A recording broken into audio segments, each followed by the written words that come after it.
Guys, alam nyo ba na nakakatakot ang Muslim kasi sa unang panahon noong dumating ang mga Hapon ay selulanan yung hindi nasakop ng mga Hapon, kaya wag na tayong magmayabang. Ang Muslim ay ang pinakamalakas na tribo sa Pilipinas. Selo yung taong mabait ngunit demonyo kapag nagalit, kaya wag nyo silang anahan kung ayaw mo pang mamatay. Lugar-lanang ng Muslim ang may madugong pangyayari at malaking bakbakan, kaya dapat i-respect natin ang bawat tribo dahil lahat ng tao magkapatid.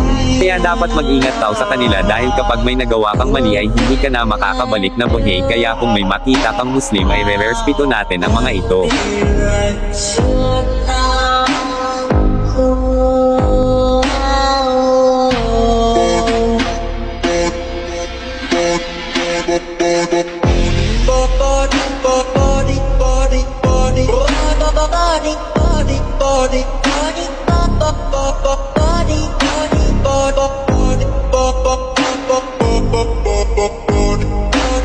Body,